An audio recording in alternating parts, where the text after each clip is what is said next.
3 ans après avoir suspendu la parution annuelle de son emblématique rapport Doing Business sur l'environnement des affaires dans le monde à la suite de soupçons de manipulation, la Banque mondiale a décidé de remettre ce chantier sur le métier sous une autre forme.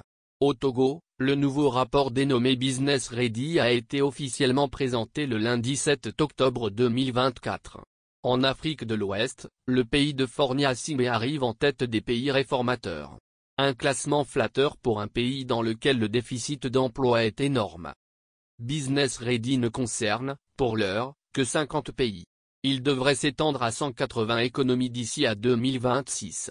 Après des scandales liés à l'élaboration du Doing Business, la Banque mondiale espère redorer son blason. Il est vrai que la banque joue une partie de sa crédibilité. La transparence et l'intégrité des données semblent être au cœur du projet.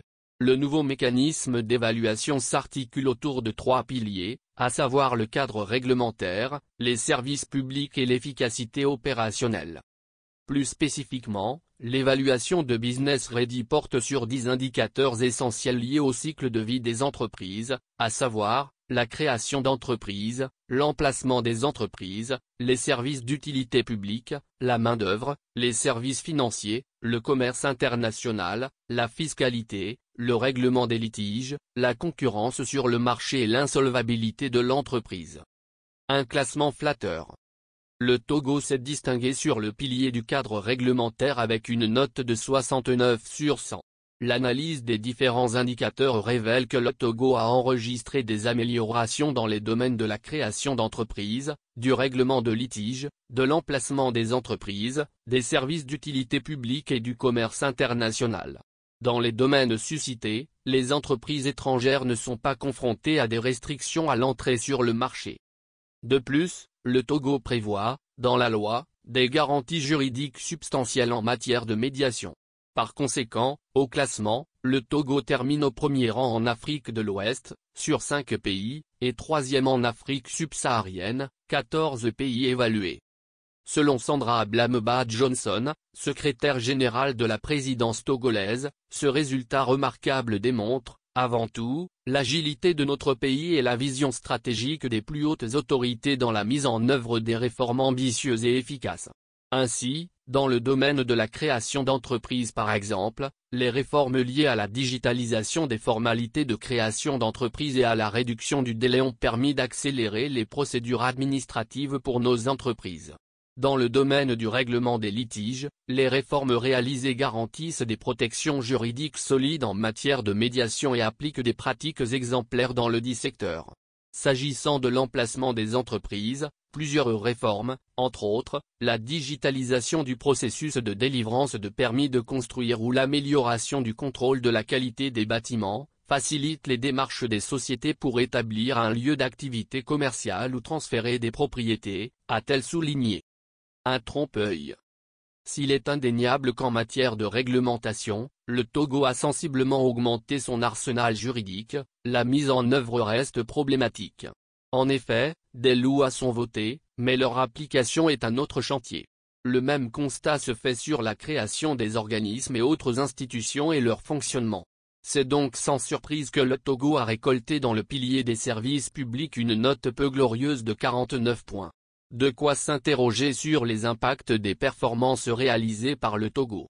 En effet, l'amélioration du climat des affaires est bien plus qu'une simple liste de dispositions légales à vérifier pour mettre en balance d'autres facteurs.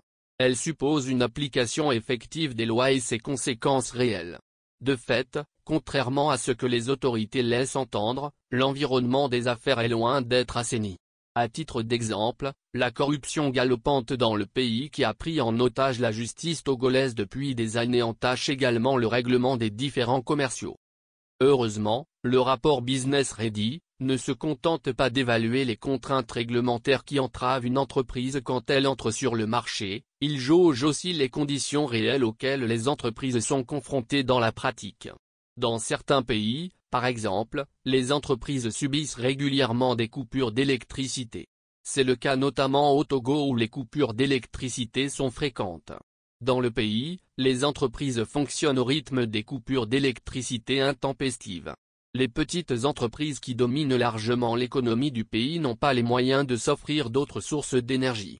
Il se pose, ainsi, un problème de compétitivité. Pour preuve, sur l'aspect de la compétitivité, le Togo s'est retrouvé dans le Business Ready avec une note révélatrice de 41. Mais comme le régime togolais en a l'habitude, cette partie du rapport a été passée sous silence. Ce n'est donc pas surprenant que les performances du Togo dans l'amélioration ne s'accompagnent pas d'impact conséquent. En effet, une amélioration du climat des affaires suppose en réalité une solidité des entreprises et la création d'emplois. Ce qui au Togo est loin d'être le cas. En effet, le secteur informel ne cesse de gagner du terrain. Or, les entreprises de ce secteur mènent des activités de subsistance à faible productivité. Et pourtant, selon les projections de la Banque mondiale, le Togo devra créer 1 million d'emplois supplémentaires d'ici à 2030, a souligné l'institution dans un document publié en avril dernier. In fine, le climat togolais est loin d'être favorable aux affaires. Ils sont de nombreux encouragés par les promesses du gouvernement à se jeter dans l'entrepreneuriat. Aujourd'hui, nombre d'entre eux face aux réalités mettent la clé sous le paillasson ou se retrouvent carrément dans l'informel. Il n'est point besoin d'être un économiste bardé de diplômes pour reconnaître que l'environnement des affaires au Togo est un enchevêtrement d'obstacles.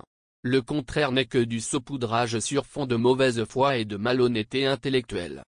La meilleure illustration de la misère au Togo est la scène surréaliste des Togolais sur les dépotoirs de l'Egbasito dans la commune Agoan-IV2 en train de ramasser du riz avarié le 30 septembre 2024 pour se nourrir.